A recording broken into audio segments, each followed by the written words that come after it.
Малик ибн Динар однажды шел по Басре ночью. Он имам Ахлу-Сунни валь-Джамаа. И видит, на луже лежит человек, пьяный. Лужа. Не может ходить. Настолько пьян. Когда он проходил мимо, он слышит, как этот пьяница произносит имя Аллаха и говорит: Аллах, Аллах, Аллах.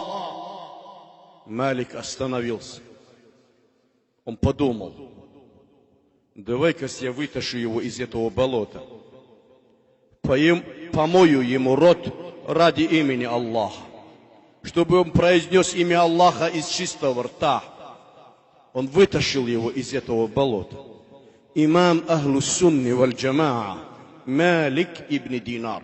Любую книгу откройте, там вы найдете его имя обязательно. Он вытащил его, помыл ему рот, а потом обратился к Аллаху Джалла ва Аля. Это был ночь. Он говорит: Я Рабби, о мой Господь, ставь его на истинный путь этого моего брата, как ты в свое время поставил меня. Малик ибн Динар тоже был абуреком, а потом стал имамом. Это мало что говорить. Дальше что? Малик ушел домой. После полуночной молитвы Малик слышит с небес голос. Голос, в котором говорится: Я Малик, قد طهرت فمه من أجلي فطهرت قلبه من أجلك. О Малик, ты почистил ему рот ради меня, помыл ему рот ради меня, а я почистил ему сердце ради тебя, я Малик.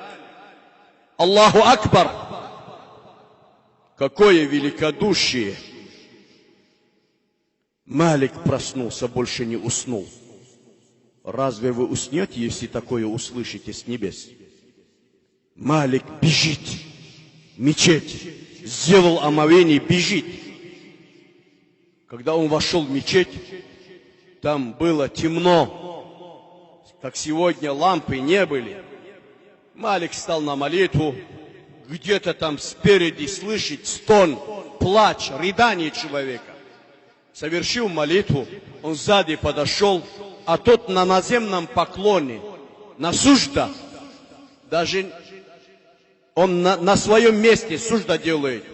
Малик сзади подошел и говорит: о брат, как ты, почему ты так плачешь, что с тобой?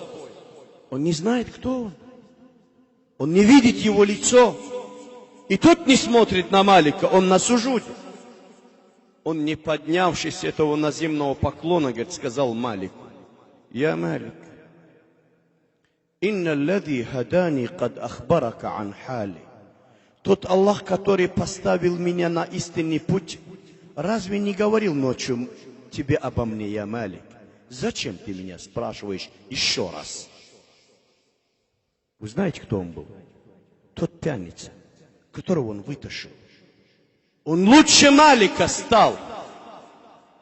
Поэтому нету гарантии, что сегодня мы хорошие, а завтра мы можем оказаться среди тех же наших братьев. Они наши братья. Брат может быть заблудший, брат может быть правильный. С правильного мы возьмем пример, заблудшему мы протянем руку помощи. Вот долг мусульман.